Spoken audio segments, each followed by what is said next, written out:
منقول ہے کہ ایک شخص کے گھر میں موجود درخت پر قمری فاختہ کی قسم کے ایک توقدار پرندے نے گھونسلہ بنا لیا۔ جب اس قمری نے انڈوں میں سے بچے نکالنے کا ارادہ کیا تو اس شخص کی بیوی نے اس قمری کے انڈے اتارنے کا مشورہ دیا۔ اس شخص نے کئی مرتبہ ایسا کیا اور جب بھی قمری انڈے دیتی وہ شخص اس کے انڈے اٹھا لیتا۔ قمری نے حضرت سلیمان علیہ نبینا علیہ الصلوۃ والسلام کی خدمت میں اس بات کی شکایت کی اور عرض کی، یا نبی اللہ، میں یہ چاہتی ہوں کہ میری اولاد ہو جو میرے بعد اللہ عز و جل کا ذکر کرے، لیکن یہ شخص اپنی بیوی کے کہنے پر میرے انڈے چرا لیتا ہے۔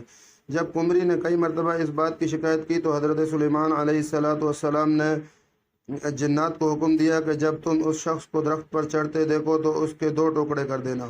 اب کی بار جب وہ شخص درخت پر چڑھنے لگا تو ایک مانگنے والا آ گیا جسے اس شخص نے جو کی روٹی کھلائی۔ اس کے بعد وہ درخت پر چڑھا اور حسب معمول انڈے حاصل کر لیے۔ قمری نے پھر شکایت کی تو حضرت سلیمان علیہ السلام نے جنات سے ارشاد فرمایا، میں نے تمہیں جو حکم دیا تھا تم نے اس پر عمل کیوں نہیں کیا؟ جنات نے عرض کی، اس وقت 2 فرشتے ہمارے سامنے آ گئے اور انہوں نے ہمیں زمین کے کنارے پر پھینک دیا۔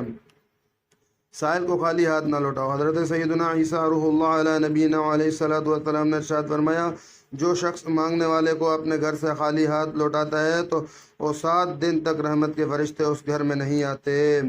سرکار مکہ مکرمہ صلی اللہ علیہ وآلہ وسلم مسکینوں کو اپنے دست مبارک سے صدقہ عطا فرماتے تھے۔